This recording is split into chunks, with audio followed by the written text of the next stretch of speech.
Prologue. The forest of night, the wind wound its way through the trees, cutting through the air like a scythe, making Mimizuku's heart seem cold with fear. The heaviness that could be felt in the surrounding could be described in one word: darkness.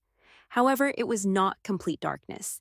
The gaping wide moons hovering in the night sky above seemed almost too bright, as if it were a lie. But their moonlight made the colors in the darkness glow more richly. In the day, the forest was a luxuriant green, but in the darkness it seemed as though it were squirming about, like wriggling tentacles tangled amongst each other. Ugh! Mimizuku let out a yelp as she felt a sharp pain. Looking at the back of her hand, she saw a red horizontal line running through it. She had been cut. Her bare feet and shoulders also had numerous wounds crisscrossing through them. Ehehe? Mimizuku laughed faintly and licked the back of her hand. She tasted blood. It had a salty tinge to it when it touched her tongue, but then turned dimly sweet. Human skin is kind of yummy, Mimizuku thought. I wonder if it would be nice to eat. As she thought to herself, the trees and leaves of the forest swept across her skin and opened up new wounds. Having all these cuts makes me feel so warm. She was happy. After all, it was better to be warm than cold. It's okay. It's okay.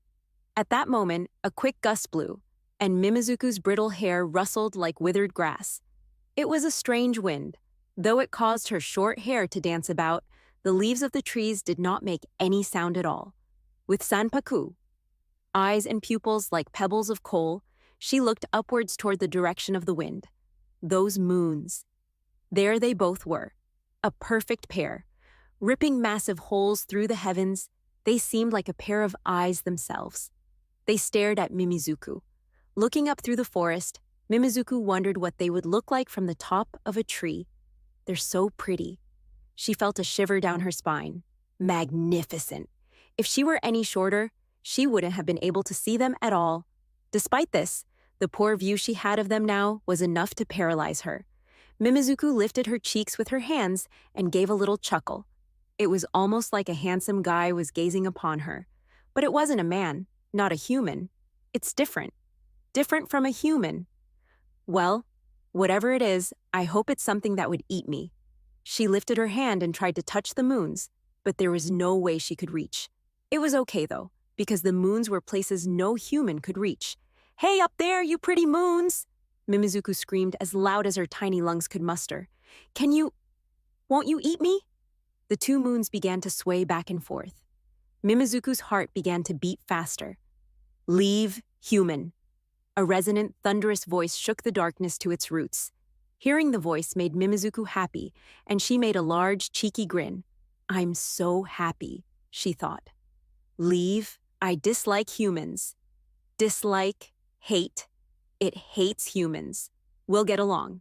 Even though she had the body of a human, Mimizuku hated humans as well. The moons, the lake, the acorns, among other things. She hated them too, but not nearly as much as the humans. It's all right. I'm different from a human. She opened her arms out as wide as she could. The shackles chained to her wrists jangled as she did. I'm livestock, so eat me, Mimizuku said, making another wide, cheeky grin. The darkness whispered, and the moons twinkled. Chapter 1. The suicidal Mimizuku and the human-hating king of night Mimizuku awoke to the sound of birds chirping off in the distance. The light unexpectedly entered her eyes, and she blinked several times. Are you awake? Are you awake? Human child, human girl.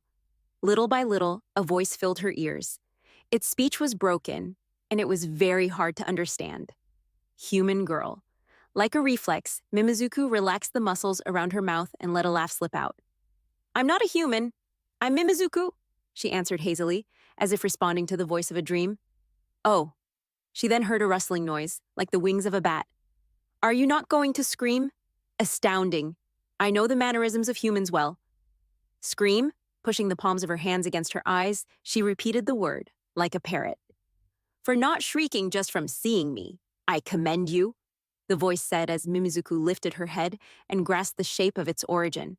However, the distance between the voice's origin and her sanpaku eyes was so small that the creature's body looked larger than any of the huge surrounding tree trunks. She took in the blackish-blue hue of its body, which obstructed her entire field of vision. It had two straight wings like a bat, and its body looked somehow human. However, its torso was extremely muscular, and from each side of its body sprang two thin, prominent arms. Two milky white horns stuck out from its forehead, and its mouth was split straight across like a nutcracker. In its mouth were a set of yellowed teeth, between which protruded a red tongue. The sheer redness of its mouth stood out quite flamboyantly. It had a mane of hair like maize leaves, and its eyes were such that the direction in which they were pointing was impossible to determine from looking at them. It was certainly a frightening, fantastic figure. However, Mimizuku did not think it was so scary. She had never been scared of anything before. "Are you a monster?" Mimizuku asked, slightly tilting her neck to the side. "I am," the strange figure nodded, its voice shaking the air. Mimizuku, with no change in attitude, asked, "Will you eat me?" "I will not eat you." An instant reply. "Oh, how disappointing." She tapered off.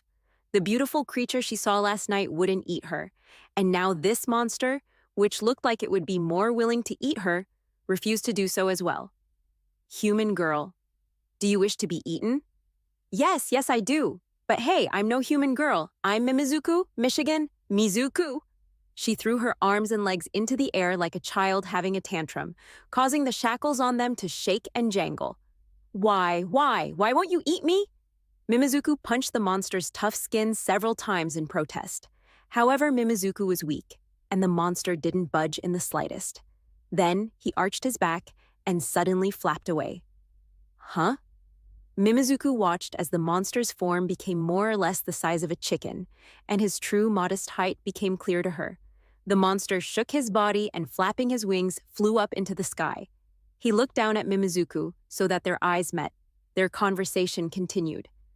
"The Eri in this forest never eat humans. Even now, as you ask me to eat you, I refuse." Mimizuku suddenly went still. Ieri. She had heard that somewhere before. Somewhere deep in her memory were humans who also called the monsters Ieri. With his broken way of speaking, the monster could not make Mimizuku understand his explanation. Though she understood the words, his accent made them seem to her like words from the language of some far-off country, like words she had never heard before. Why? It was because the monster was much smaller than Mimizuku, of course. She would probably be far too much for him to eat. But Mimizuku remembered the much larger monster she had seen, who was just the right size to devour someone like her. She asked this monster about him. Because. "You met the King of Night," the monster responded. "I cannot associate with any person which the King of Night has let go of." "King of Night?" "Yes, the King of Night. He who possesses the moon eyes, he is the absolute governor of this forest." His manner of speech betrayed deep reverence for the one whom he was speaking of. Mimizuku raised her head upon hearing his words. "Oh, him, the one with the pretty moon eyes." She grinned as she spoke. Eyes like the moon. There was no mistaking it. They had twinkled just like the real things. Mimizuku could still remember. "What's with that guy? He did not eat you?" Nope. No matter how many times she had told him, he wouldn't eat her. So she eventually fell asleep at the roots of a nearby tree. She was able to sleep well among the scents of dirt and water wafting from the ground. If the case is that, then in this forest of night, there is no monster who will let you be eaten by them, the monster declared. "I see." Mimizuku nodded. She didn't really understand why, though. In any case, if that big guy wouldn't eat her, then it didn't seem like any of the other monsters would be willing to, either. But that was bad. She had gone through so much trouble coming all the way here. "Well then, I'm just gonna have to get eaten by him somehow." Still unsteady from just waking, Mimizuku tottered back and forth as she stood up. But it seemed like she had shared her sleeping area with a number of others, as the blood in her legs was congested, and they were blue and numb. She tumbled back onto the roots like a fruit falling from a branch. "What are you doing?" "I think I'll sleep a little longer. You don't mind, do you?" "It is your choice, but..." The monster fluttered down and stopped right before Mimizuku's eyes. "Young lady, you are strange." "Strange? Maybe I am, but don't call me young lady. My name's Mimizuku." Mimizuku, that is the name of a nocturnal bird. Yeah, that's right. It is a good name. Mimizuku, clearly flattered, let out a little giggle. Have I ever felt this happy? She thought to herself. Mr. Monster, what's your name? Huh? Sorry, can you say that again? It is no use. Human ears cannot grasp the name of an Ieri. Well then, what should I call you? Call me whatever it is you like. Do all humans name themselves after animals that they like? The monster crossed his arms. He's not a human, though, Mimizuku thought. She pondered for a bit, but not too deeply, before she gave a cheeky grin and said, Okay, I got it. How about Kuro? Kuro? The color of night. Kuro nodded. His acceptance of the name made Mimizuku happy. Smiling, she raised the upper half of her body. Mimizuku, the grass is cutting you and causing your blood to flow out. Kuro reached out with his bottom left arm and felt Mimizuku's cheek. Mimizuku, covered in mud and cuts, simply responded with an, Oh, is that so? If she touched her wounds, bacteria would enter and definitely cause an infection. She knew that much. But it was all right. Grabbing onto a nearby branch, Kuro swung onto Mimizuku's head. It was strange. She couldn't feel his weight on her head at all. Mimizuku? These numbers on your forehead, are they a magic spell? Oh, those? Mimizuku gave her forehead a couple of cheerful pats. Peeking out from behind the bangs of her tawny hair were 3 numbers. I'm number 332, Mimizuku truthfully responded. What does that mean? It's my number. Okay, but I do not understand. Kuro's response was also truthful. Are you angry? I am not really angry, no, Kuro answered quietly. As ever, Mimizuku's heart began to beat faster. Am I dreaming? She thought for a moment. It felt strange from the very beginning. Kuro's words were words she had never heard before. Just a little strange. Hey, Kuro, it's strange somehow. What is strange? Why, are you being so nice to me? Mimizuku asked as she stepped barefoot through the grass and the foliage. The skin on the bottoms of her feet was becoming tougher. Even a pointed stone wouldn't have been able to cut them. I am nice, Kuro replied contrarily. Yes, you're very nice, Mimizuku said, cracking a hearty smile. The chains around her ankles became tangled in the roots of a tree, and her footing became unsteady. Gah! However, her face didn't hit the ground. Just before impact, a strange sound rang. Mimizuku, who was facing forward, rebounded like a spring and tipped backward so much that it seemed like she would fall over the other way. Whoa-wah! She regained her posture in a hurry. Somehow she had been saved. She didn't really understand what had happened, but there was a sound like grumbling in her ears. I believe such an action could be considered kind. Kuro was laughing. Just now, was that you, Kuro? It was indeed. Why? Stopping her feet, eyes upturned, she looked at Kuro. She could only see a bit of Kuro's wings in her field of vision. Do I need a reason? I see humans are those sorts of creatures. To those words, Mimizuku slowly shook her head, being careful not to jeopardize Kuro's balance. I suppose Mimizuku does not understand the matters of people. I would like to know why, as well. If there is a certain way in which one must be kind, I would like to hear it. Mimizuku heard the grumbling sound again. It seemed like that was Kuro's laughter. It hurt her ears. Suddenly fluttering down from Mimizuku's head, Kuro appeared before her eyes and spoke. I want knowledge. Knowledge? I like to know things. No matter how many books I read, I simply cannot demystify humans. You are a human. Thus, it would please me to observe you. Mimizuku blinked emotionlessly a few times and thought about Kuro's words. How does he read with eyes like that? Whatever. Kuro wants to know about humans. Mimizuku is a human. It's because I'm a human that Kuro is being nice to me. Mimizuku groaned as she pondered. I think I'll stop saying to Kuro that I'm not a human. Kuro, I get it, I understand. That's surprising. Ho-ho, what has Mimizuku understood? Kuro asked with interest, returning to Mimizuku's head. Even if I'm a human, there are still people who will accept me. It's kind of strange. She walked forward. She lifted her feet with each step so as to not get the shackles above her feet caught in anything. From above her head came the sound of feathers flapping. I am not a human, but you are truly a strange one. Kuro spoke with a brooding, ponderous tone. Ehehe. Mimizuku laughed. She felt very happy. The forest called the Forest of Night was awash with foliage, and the drifts of leaves blowing in the wind made it seem as if the forest was sobbing convulsively. Occasionally, a sound like a bird flapping its wings could be heard. But when Mimizuku looked up, no animal presence could be seen. From afar, Mimizuku thought she could hear the sound of someone breathing, but she could never see any other monsters anywhere. It was Kuro who volunteered to guide Mimizuku, who would have otherwise walked alone. Mimizuku felt a great surprise at this, but she had no way of expressing her feelings in words. With Kuro on her head, she proceeded through the forest. The shackles at her feet made a loud jingling noise as she walked. There aren't many other monsters here, huh? For a forest that was supposed to be full of monsters, it was very different from what she had imagined it to be. She let out a sigh. It is because of the path you are taking, Kuro said from atop her head. During the day, Ieri do not usually come to the riverbank. I see.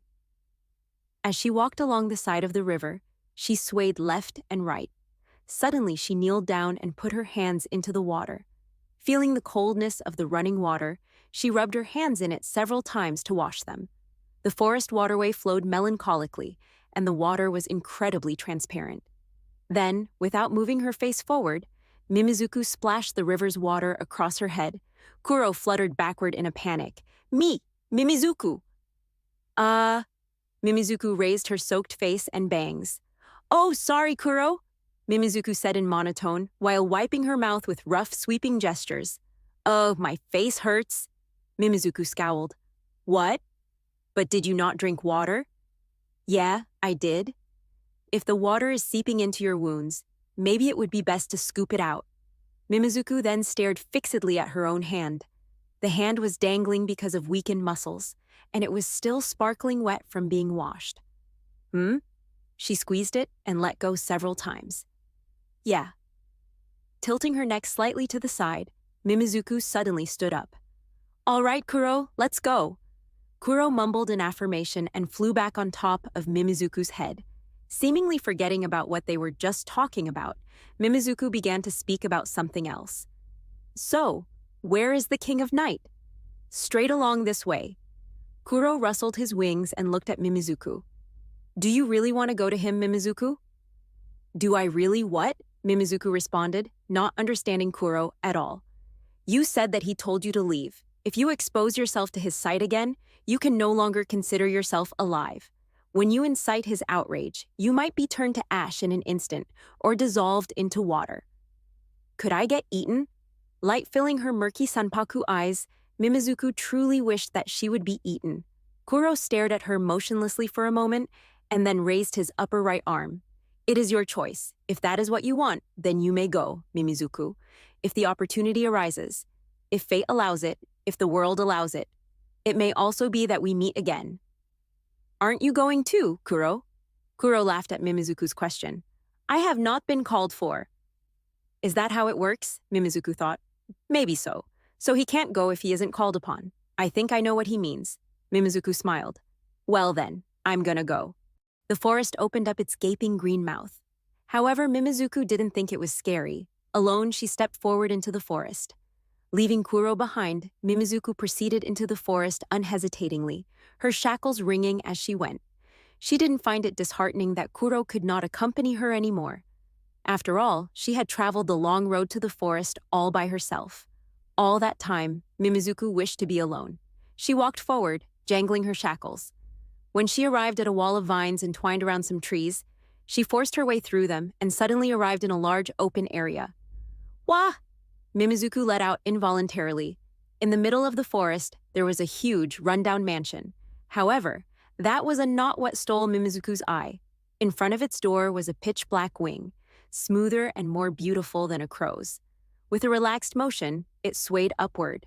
There, Mimizuku came face to face with the King of Night for the first time. Find new stories on Nov Elbin. Sire.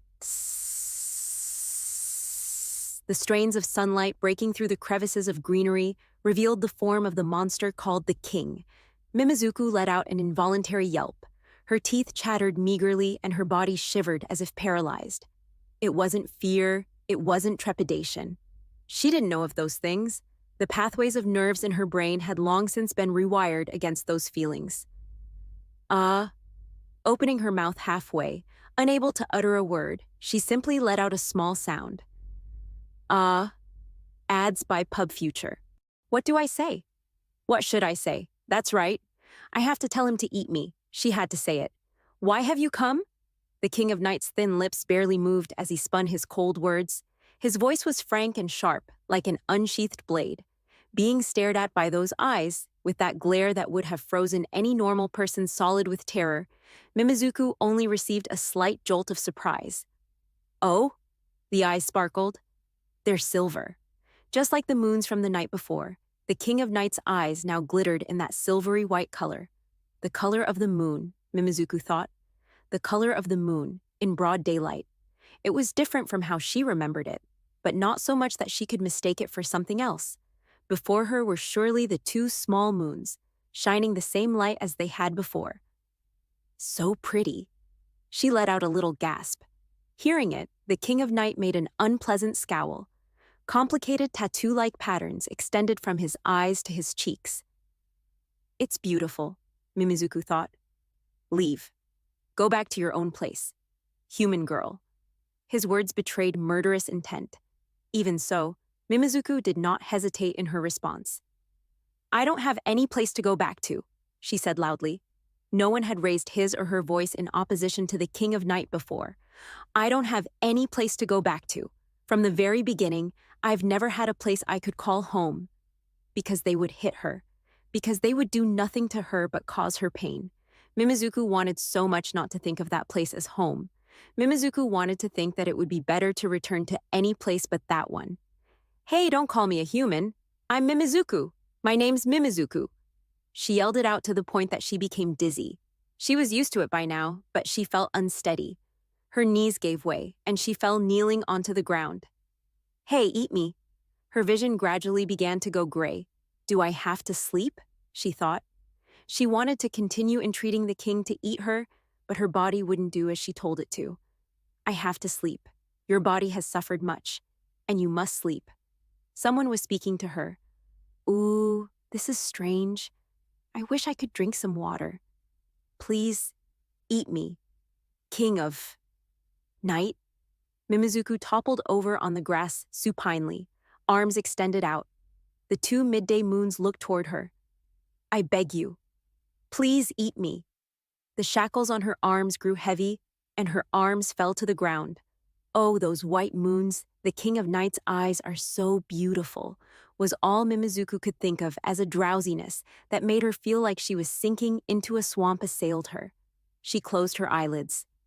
No. I want to open my eyes again, Mimizuku thought, her consciousness fading. It was strange. Whenever she went to sleep, she would usually hope that she never woke up again. If I could just see those two moons once more, I don't care if I ever open my eyes again. Feeling as though someone was calling her name, Mimizuku gently lifted her eyelids. The sky was red with the sunset. The moment she comprehended the thought, something came fluttering down from above. Kia! She unthinkingly croaked like a frog. Propping her upper body forward, she looked at the thing that had come from the sky. Upon seeing it, her eyes almost literally popped out. There were chocolate vines and crimson morning glory vines, among other fresh fruits she had never seen before. They all plopped down like a mountain falling from the sky in front of Mimizuku. She gaped and looked upward. Flapping before her against the light red sky was Kuro. He was at a distance where he seemed large enough that Mimizuku could easily hug him. Kuro! Mimizuku yelled.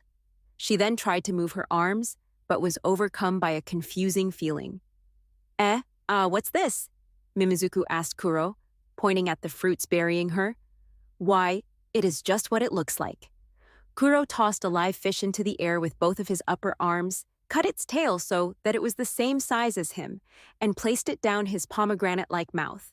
He swallowed it whole, and then he spoke. Might you be hungry, Mimizuku? Eh? Mimizuku was incredibly confused. Are these mine? She pointed to the fruits. Yes, I wonder if humans could do with fish. Kuro flew down beside Mimizuku, grabbed a tree branch, and used it to spear a fish. He drew several circles in the air with it in a splendid fashion, and the fish was suddenly engulfed in flame. Mimizuku was surprised and taken aback, but the fire just as soon grew calmer, and a savory aroma began to hang in the air. Strangely, the tree branch didn't seem the slightest bit singed. Seeing the results, Kuro nodded, satisfied. Here. He held the fish out to Mimizuku. Huh? She received it gratefully. However, Mimizuku did not entirely grasp what was happening, and she seemed to still be in a dreamlike state. Despite not understanding, she put the fish into her mouth. Her instincts taking over, she greedily devoured it. The inside was somewhat rare, but the flavor didn't matter to Mimizuku. Whatever she could eat was good enough for her. Have I eaten something like this before? The thought seemed to sweep over the back of her head. Tell me one thing, Mimizuku. Does a dead fish not try to run away? Kuro asked, rustling his wings. Mimizuku listened as she ate the whole fish, all the way to the eyes, grinding the meat to shreds in her mouth. Hey, Kuro, why are you here? Mimizuku looked around the vicinity. She was still in front of the King of Night's mansion. The king himself, however, had gone off somewhere, as she couldn't see him anywhere. Kuro responded. He crossed his upper arms. It is hard for me to say as well. He then flew back up into the air and tapped on Mimizuku's head. Fate has given you leave. Was it nocturnal luminescence that allowed you to make it? Indeed, it is hard to say. That is why I must ask you, Mimizuku. Mimizuku blinked a few times. Not discounting death, do you wish to remain here? Mimizuku. Is it really all right if I stay? Mimizuku spoke in a loud, joyful voice. Hey, Kuro, is it really all right for me to stay? I will not promise any good to come of it. You might be killed tomorrow. Is that okay with you? Mimizuku smiled at Kuro's words and flopped onto the ground once again. Having eaten so much food so quickly, her stomach was starting to ache. You know, Kuro. Mimizuku smiled and held out her arms. Her shackles rang as if singing. My only happiness would come from being eaten by the King of Night, said Mimizuku, chuckling happily. And then the suicidal horned owl sighed gently. I could die happily like that. Mimizuku smiled. Kuro gave a slight nod. You are quite miserable. He sighed. Mimizuku didn't understand his words, so she just laughed cursorily. Hey, Kuro. What? Mimizuku? The King of Night is beautiful, isn't he? Mimizuku said happily. Kuro was unsure of how to respond. Of course. He is a king after all. Mimizuku let out a chuckle at his words again. The curtain of night spread across the forest of monsters. Oh, the King of Night's eyes have changed to gold, Mimizuku thought absent-mindedly, straining her eyes at the heavens. So this is what happiness is like.